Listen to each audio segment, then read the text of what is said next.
Hi, I'm Josh Fishman, President and owner of A. Fishman & Son Diamonds in New York. Welcome back to our Ultimate Diamond Education Series. In our last clip, we dealt with the first of the 4 C's, carat weight.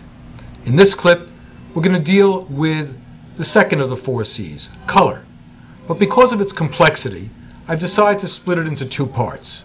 This part I'm calling the simple story, because it's the basic educational information that you probably can find a lot of different places about diamond color and diamond color grades. The second part, which will follow, is the complexities of diamond color grading and what you really have to look out for and beware of when you're buying a diamond, regardless of what the color grade says on the certificate. But I'd like to get started with the simple elements of color grading, and let's go ahead and start looking at the first chart that I'm going to show you. This image shows the standard diamond grading terminology used by the Gemological Institute of America, the GIA. It's adopted by almost all laboratories throughout the world. And it starts from the most colorless, or what you would consider the whitest diamond, which has been labeled D, E, and F color, to the near colorless, which are really very, very white diamonds and don't look very different from the colorless when looked at from the top, G, H, I, and J, down to more tinted stones with having a little bit of a yellow tint, K, L, and M, and then the quite yellow tinted stones all the way down to a really dark yellow, which already becomes a fancy color and which can be quite expensive because of its intensity. The most expensive stones, because of their rarity, are in the colorless range. The most value-oriented diamonds are in the near colorless range.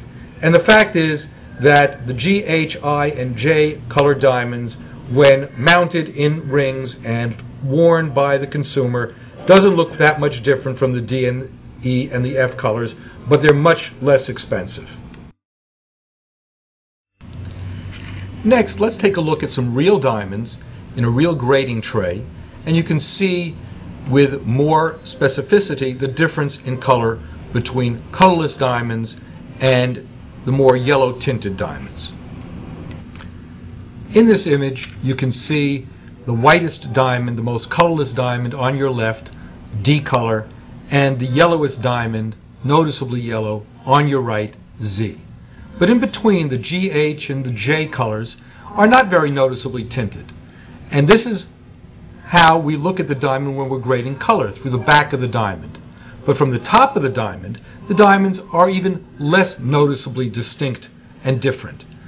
That's why, in my opinion, G, H, I, and J are the best value. They don't cost as much as the D, E, F, but look very similar to them when you wear them in a ring. It is something to keep in mind when you're looking for a diamond. So that's the simple story about diamond color as part of the 4 C's.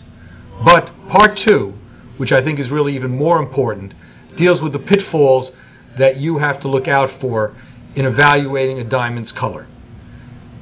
See you next time for the 4 C's, diamond color, part 2, the pitfalls to look out for.